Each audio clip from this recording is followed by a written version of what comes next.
So we've all heard the phrase that blood is thicker than water. But how does that differ when you're in the gay lifestyle? Does the dynamic of that change between your friends and your family? That you hit it with your teeth, like can you like try to open that up a little more? I'll probably invite James, even though he'll probably be bored. I mean, not to be a smart ass, but I mean, guys are already going to jail because they're gay, so they can be in jail with the other guys. So Depression, and because we're so young that a lot of people aren't even reminded on it. Erykah Badu was talking about that group thing on Monique last night. To the hotel room and they got my dick hard. No, we don't. That had nothing to do with the topic at hand. I'm sorry. A homophobe. Oh, I thought you said it was a hoe. I ain't know. Of all the people or all the different porn stars and everything you can find, why would it have to be an ex? Why? but I was like, why are you here? You know, you up to no good. Is it the reason why you had open relations because you know that you're a whore and they're a whore? So why not be a whore together? I think it really depends on where you all come from. Like, if you come from a very supportive family, then of course, then your family might take precedent over your friends. But if you really come from a family that doesn't support you and isn't really there for you, then you'd probably take precedent over your friends. It really all matters where you come from and how your family treats you, because families always make the first impressions, and they only get to make one first impression. And once your family makes that first impression on you, then you pretty much know which side of the fence you're going to jump towards. Okay. So the way I look at it is, you know, I'm close with my family, and I think since coming out gay, I've developed really close friends, like a really close group of friends, and I actually see the difference in people. My father always tells me, friends are nothing, friends are not important. You know, friends are gonna leave you. It's all about family. But looking on my father's side of the family, besides my grandparents, there's not really anybody who stands out as, you know, somebody who's gonna just be there, you know, for me. Like my mother's side of the family is all like,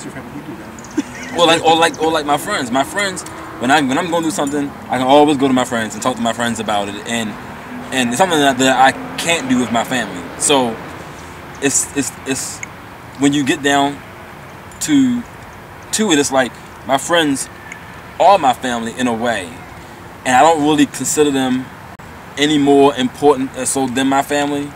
But family can turn on you just like this is as easy as friends will turn on you. So I think I agree with both of y'all a little bit, but speaking on what Terrence said, like me myself, I've always been a very family-oriented person. I've tried to have strong relationships with my friends, but friends tend to, like,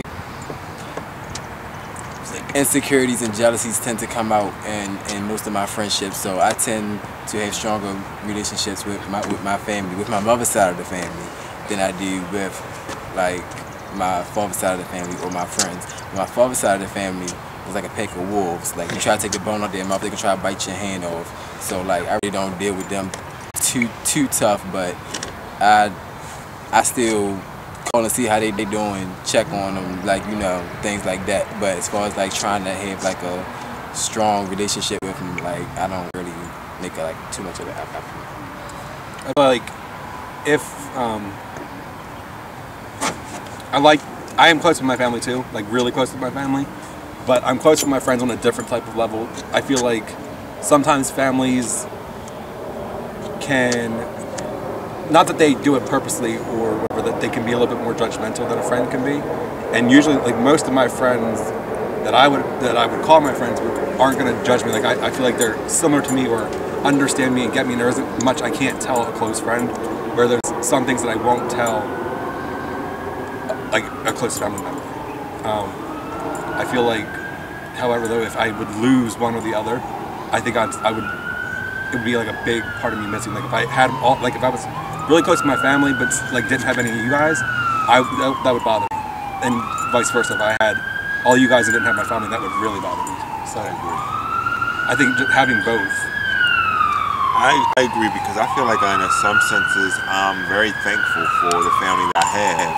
My father's side of the family, I only bang with a few people on my father's side of the family, But on my mother's side of the family, I've been with a majority of the people on my mother's side of the family because my mother's side of the family is very understanding, very patient, and they're about, look, we love you, Terry. No matter what you go through or no matter what's going on, we'll always be here for you. And then I have my group of friends you see here before me. I wouldn't trade any of them in for the world. I mean, I've learned a lot from them. They've been there for me when, hell, there were times I wasn't even there for myself.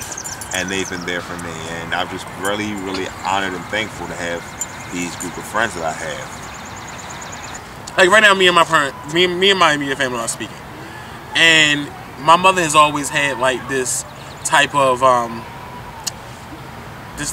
rule where, in her head, like people outside of our immediate family did not count. But then what she failed to realize is, to me, the people that were outside of my family, those broken pieces that I picked up through life that helped make the whole picture, I felt like they were more accepting, they were more understanding. No, all my friends that I have, that I've called family, do we all get along? No. Do we have a difference of opinion? Yes. But when it comes to a level of respect, a level of caring, they're always there. Some of those people who I've picked up to be family has been just as shady as your blood family and have left me out to dry. But then there's those ones who have stuck through hard times and good times, and I respect them for that. I love them for that. I would not, throw them away like I feel like I've been thrown away. So in a way, I understand. To me, the people outside of my immediate family, those are the ones that I consider our blood. Like, I have a godfather, I have a son, I have a goddaughter. I mean, and they're there. They're there. They'll always have that open door policy where I can always come to them. So if it had to do without them, I would be alone. That's just point blank. Without them, I would really feel alone. But they're the ones that's there when I need them to be. Okay, on one thing that you said, it seems like your mother already kind of cut off the rest of the family. She had her husband or whatever and her set of children, and she just said this is what's going to be here. And then of course the gay thing for some reason takes people out, makes you like less of a family member, some strange reason or something. And it's kind of something that I went through, because when I came out, my father was treated me like I was like the demon on earth or whatever, and then he realized when I was I was gonna cut him off, I wasn't gonna deal with him, and he realized that the love that he had for me was more important than that gay issue, and then he came back around. But for me, it's like in a heartbeat, friends, family, anybody, just the way the kind of person that I am, if you do me wrong, I'll cut you off. And to me, like Snook said, Snook's real close with his blood, with his family and stuff. But I feel like, blood or not, if you turn on me, I'll cut you off.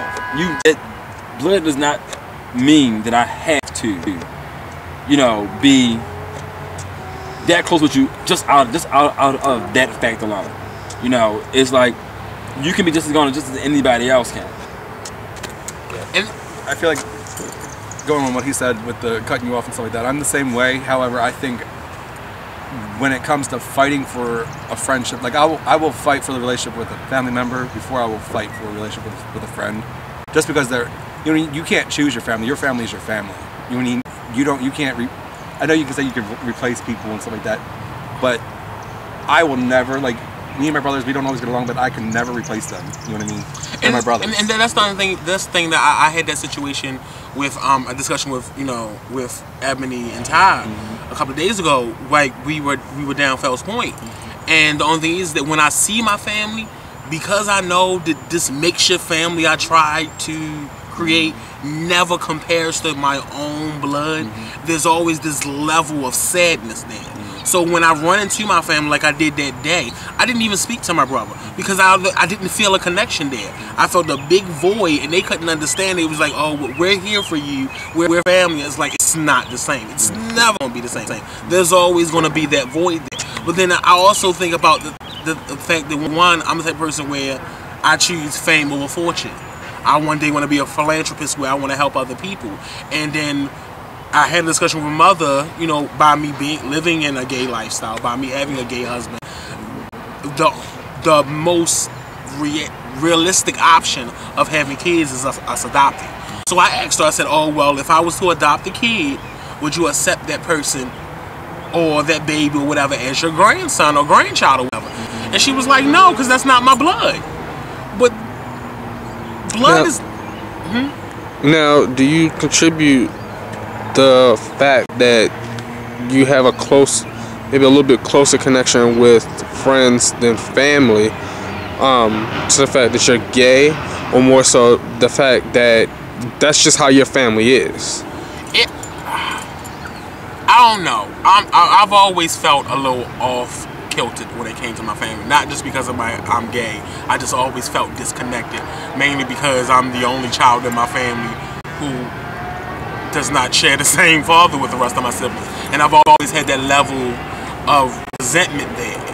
But that has absolutely nothing to do with my connection. I just don't feel a connection there. Every time I'm around them, I feel disconnected, and I'm faking feelings. But when I'm around this makeshift family I put together, I feel more comfortable. I feel like we have a stronger bond together than I have with them.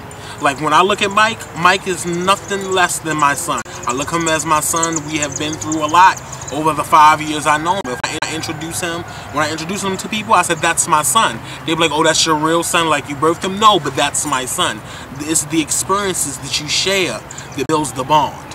Sometimes blood is absolutely nothing. It's not thicker than water. It's just as weak. It flows right down the drain just like any other liquid.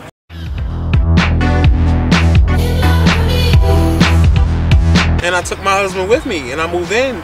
And regardless of what they may think, my sole purpose of moving it back in with my family was so that I could reconstitute that bond or that separation. And I think because I did that, it made them see like, okay, him being uncomfortable with who he is and us making him feel uncomfortable is not worth losing him. I think the way that my views come from, when I look at my father's side of the family and I look at my mother's side of the family, my mother will always tell me, you can invite your friends. We going here, we going there. You know, like I said, okay, yeah, we going to Beaver Dam or something. You know, who's going to come? You know. We were a lot more open with each other. We talk a lot more. Not to say we didn't talk much when I was in the closet, but we talked a lot more. We felt a lot closer. We laughed a lot more.